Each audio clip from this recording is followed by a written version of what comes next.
j'ai commencé à maigrir, à perdre le poids.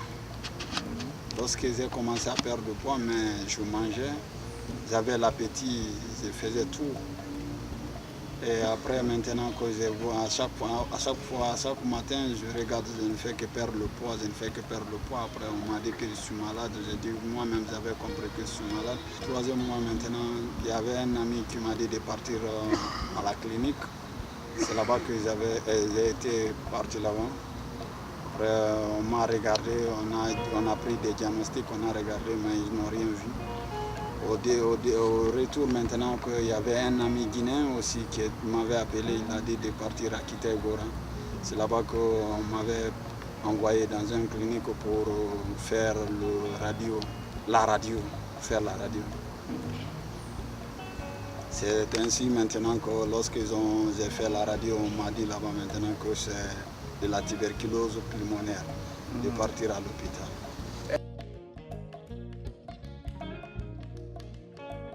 On a fait les premières analyses lorsque je suis rentré.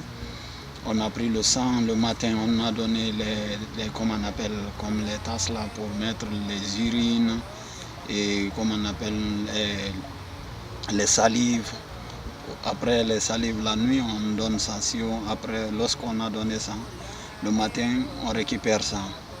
Après le sang, je donne le sang à 8 heures. Lorsque j'ai donné le sang, ils ont regardé, ils ont dit que ouais, vraiment c'est de la tuberculose. Après ils ont fait encore, et ils appellent ça rentgen, mais on appelle ça la radiographie quoi.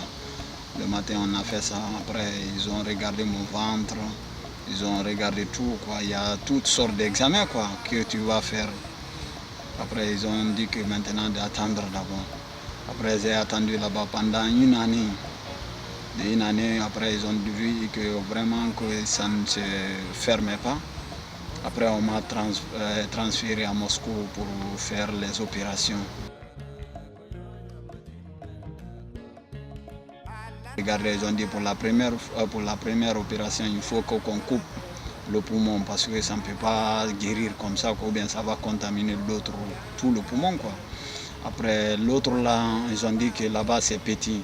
Ils peuvent mettre ce qu'ils ont dit de silicone, mais c'est comme de la colle quoi, qu'on peut mettre au poumon pour que ça prenne le poumon.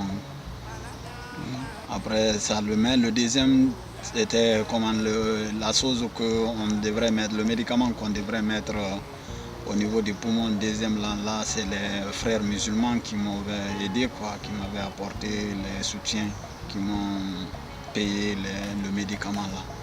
Mais pour l'opération, c'est gratuit. Mais non seulement c'est le médicament qu'ils ne possèdent pas, que le gouvernement ne l'a pas légué. Quoi. Je n'ai pas eu beaucoup d'angoisse parce que je voulais seulement ma santé. Quoi.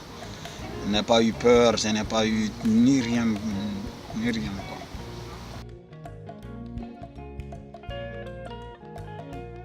De la première opération, je n'ai pas eu un frère, sauf un ami africain congolais qui était venu me voir ici, une seule personne qui était venue me voir ici. En tant qu'étrangers, ils ont pris les mêmes, comment on appelle, comme si nous sommes les natifs. Hein. Ils ne nous ont pas mis du racisme ou bien quelque chose de mauvais ou quelque chose de... Tout s'était passé bien, ils nous ont pris au même pied d'égalité. Les médicaments que nous, les Noirs, on prend, c'est les médicaments qu'on donne, c'est la même chose qu'on donne aux natifs, que je peux dire même aux riches même.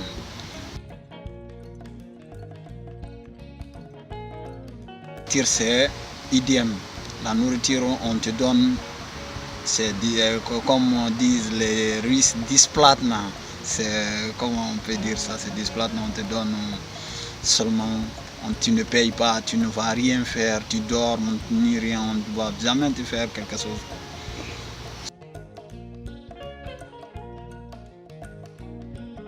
Nous tous, nous savons ce qui se passe dans les quartiers ou dans les villes. Si un noir tombe malade, on lui dit bon, il faut rentrer au pays ou bien il faut faire comme ça, ceci, cela, les Russes ne vont pas te soigner, c'est archi faux. C'est archi faux. On te prend, c'est comme on appelle, non seulement il faut appeler seulement l'ambulance. Quand tu appelles ce qu'on appelle le score PAMOC, quand tu l'appelles, on vient directement te prendre. Tu dis seulement le numéro de ton bâtiment, seulement on vient te prendre jusqu'à la maison pour t'envoyer à l'hôpital. Si c'est urgent qu'on t'envoie à l'hôpital, on t'envoie. Si ce n'est pas urgent, on te soigne, on te traite sur place. On te traite sur place. Mes frères africains, ne mettez pas dans votre tête que les gens là vont vous faire du mal. Il n'y a rien de mal. Moi, j'ai subi 2 opérations. Hein. Je te dis, c'est pas 2 opérations que j'ai subies ici. Si c'est ça, il y avait un ami qui est décédé ici hein, aussi.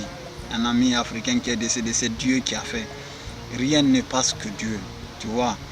Il faut qu'on se mette dans la tête, si ton jour arrive, tu vas partir. Même si tu fuis ici, tu pars chez toi, tu vas mourir, mon frère. Tout se passe ici. Rien de mauvais ne passe ici. Venez, si vous tombez malade, allez-y à l'hôpital vous soigner. Il y a beaucoup de nos frères qui meurent ici à cause de la tuberculose ou bien à cause d'autres maladies, qui refusent de se soigner, qui ont peur, qui disent qu'ils n'ont pas les documents, qu'on ne peut pas les soigner. Moi qui est assis là, moi, mon visa est terminé, ça fait au moins 4 ans comme ça là. Mais on m'a soigné. On m'a soigné. Je n'ai pas à dire que je n'ai pas le visa. J'ai le passeport, mais je n'ai pas le visa. Le visa est déjà terminé. Mais on m'a soigné, on m'a pris, comme on appelle, en charge. Rien, on m'a rien fait, ni rien. On m'a soigné et je vais sortir bientôt.